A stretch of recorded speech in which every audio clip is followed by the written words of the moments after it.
Setting up your online classroom and building class pages. So the purpose of this is to introduce the online classroom. It's going to show you three main things. Number one, how to configure your classroom.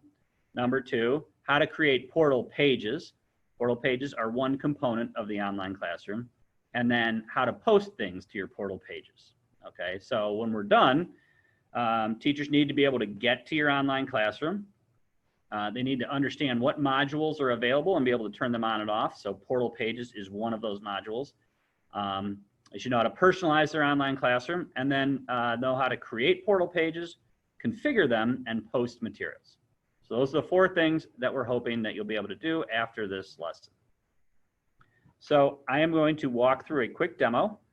To get to your portal, you click your subject here, and you should see your portal items.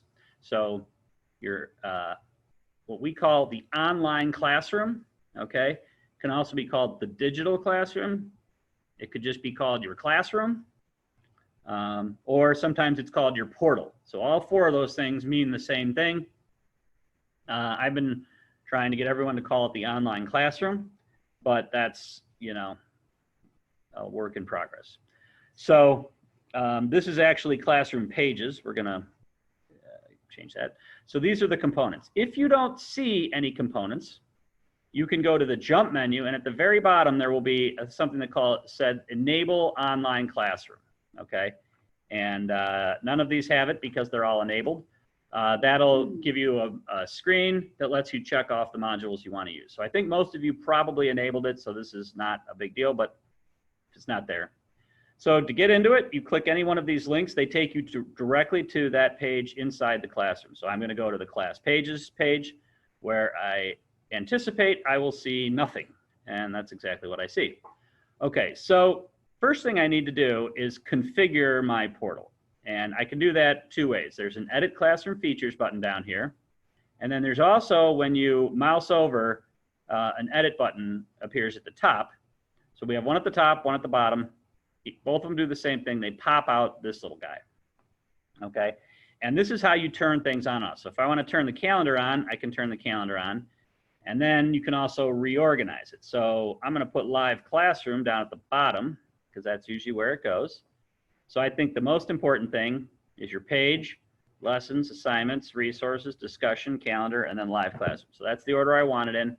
So that's all good. If I decided I didn't want to use resources, I could click that. It would turn off and come down here. And if I turn it back on, it'll go back, but it'll go at the bottom, and then I need to move it into place. All right. If you want, you can rename these things by doing this and then typing into there. So we could say online lessons. And then that's how it will appear for your students. Okay, these are your class pages. This is like the Google Classroom stream. The only difference is we can have multiple of them. So some people like to organize their material on multiple pages.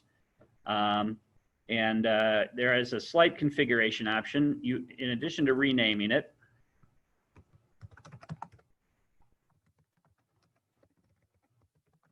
all right, you can also change it from one column to two column. So pretty advanced. Okay. I got to manage classroom by hitting the Edit Classroom Features down here, or by hitting the pencil, and we'll go over that in detail when we go through the PowerPoint. So now I've got my classroom set up the way I want. The next thing I need to do is personalize it, and I can personalize it by adding an image, and that's really all I can do. So I click this little guy here, and that lets me add an image. Ray to shipping, Ray to shipping. Okay, anybody knows Ray? They're looking for him in shipping. Okay, so you can click Upload a File here, and then we have our little file uploader tool. Now this thing's kind of cool, so we can take a photo. So then you can just, okay, this is a really professional looking classroom. Cheryl's going to be so happy. All right, now I can with this little tool, any image you can you can either circle it or crop it or rotate it, and then you hit save and upload. And now, what a great class picture. Okay, isn't that wonderful? All right, now let me show you a few other things real quick, and this is something we'll get into more later. So let's say I don't like that picture. There's two other really cool things here. One is this web search. This is a very limited web search. I honestly have no idea how they come up with these things. It comes up with a couple images and you can just pick them. So this is English language arts. So I typed art. Maybe that was not the best choice, but this looks pretty good. So this is kind of a way of just getting like a quick image off the web, right? And just to kind of decorate your stuff. Real easy, you don't have to do a lot of work. Okay, now here's another thing, and this is, I'm gonna lie, this is my favorite thing in the world, link URL. So let's say you wanna get something from Google, which I've heard from time to time teachers go to Google to get things. So let's say I type in English language arts, okay? And I've got the complete power of Google. I go to the image search, right? And I'm like, oh, this is perfect. I love this thing. This is great. So I click on it, and then very easily you right click and you go copy image address, and we will write this out for you, okay? You come over to your site and you paste it, and then it goes and it steals it from Google and it puts it on your classroom. Isn't that nice? And by steal, I mean borrow. And of course, we assume you have the copyright for that. You know, but that's a pretty easy way to get an image that is in the public domain off of Google, okay? So it's super easy to basically get any image you want from anywhere to go on your page. So that is customizing your page. Now let's talk about posting. For anybody that was with us last year, we have changed this. We've made it look just like Google Classroom, okay? So if you want to create a post, you just click say something to your class and it puts a post there. Welcome to ELA 7. Okay, as part of your post, you can, you have the HTML editor, so you can put a link, you can put text, you can link to other parts of the site. If you click image and click upload, you get the same uploader that we just talked about. So again, anything on the web, anything that you can find, you can also pull it off your Facebook, although that's probably not recommended. And you can put those images in there. So that's any image anywhere you can get to. And then for attachments, you can add a file from your computer. We added this from link. Yesterday, a lot of people were having a hard time linking things, so we added this from link here. And Google, okay? So that's a good way to link to items. And then when kids click on it, they'll go there in a new window. Some of the features that we have that are unique, you can email this to students, parents, and administrators. This guy out of the way. So, you know, if you want to make an announcement and a post at the same time, this is an easy way to do that. And you can also post to multiple classes. So ELA, let's say I want to do ELA 6, 7, and 8. Right now, you have to pick the page. We will fix that so that if there's only one page, you don't have to pick it, because that doesn't make any sense. So this will post it to all the ELA, and then if you email it, it'll email it to everybody. But I'm not going to do that. Glad you're here. Okay, and then let's see here, 2 columns.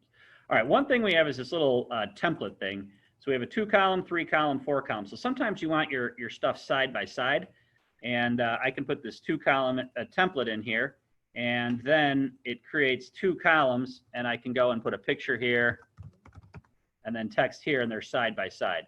If you've just tried putting, let me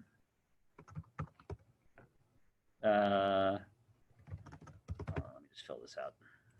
I'm going to delete this. All right. So this is something that's in progress. One of the thoughts we had was, you know, we could have pre-built templates that have your school logo and stuff. So if that's something you're interested in, we can talk and we'll work on getting that in there for you. But that's just a way of getting a pre-built template in that formats your text in a kind of nice way. All right, so title, text, picture. All right, great. So now that's there. We also have the ability, though, to post other items. And I think the main thing you want to do is a video. So let's say you want to put a little video on your guy here.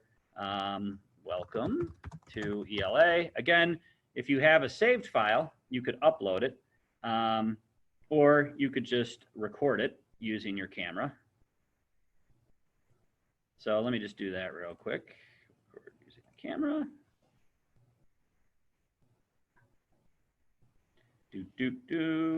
One second here. Hi kids, welcome to ELA 7. Glad you're here. Have fun watching this because it auto plays and you have no choice. Bye. Okay, so right now it does autoplay. That's just for demonstration purposes when you get here. So, and then this is what the kids will see, right? So it does autoplay on mute. Bye. Okay. All right. So cool way to add a video. If you want to add a video from YouTube, you have to pick an embed link and then paste the embed text here, and it'll do that. We are working on a little control that'll make that a little easier. When that's out, we'll show you. But for now, the instructions that we show you are going to show you how to do this. It's not that hard, and I think if you've been posting YouTube videos, you're probably pretty familiar with it. The only thing is when you're done, you have to hit check, and it won't let you save unless you put at least something there, so I'm going to go ahead and delete it. Okay, now you'll notice this is a 2-column item, so you can put stuff over here that lasts forever, maybe, and then put stuff over here that scrolls. Every time you click, it puts a new post into the first spot of column 1. Okay, so this is column 2. Welcome, syllabus. Right, so stuff that I want to keep up there forever.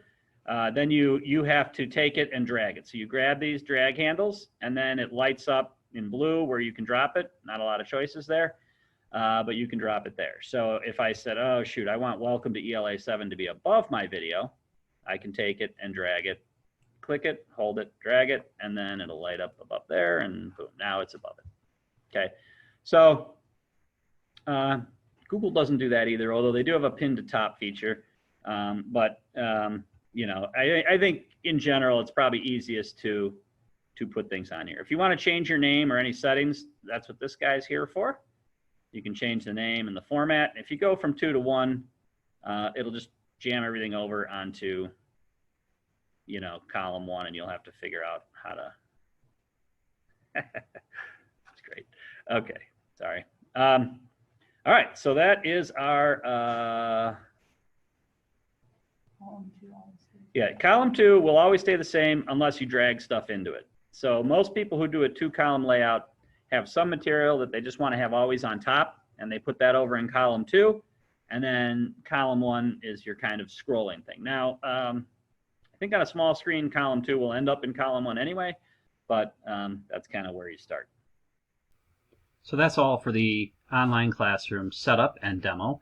For more information, click Help inside the online classroom, and you can look for the online classroom overview, which will step you through the process of setting up your online classroom. There is also a quick start guide to the online classroom in that area as well. As always, you can email support@digitalacademy.org with questions. Thank you.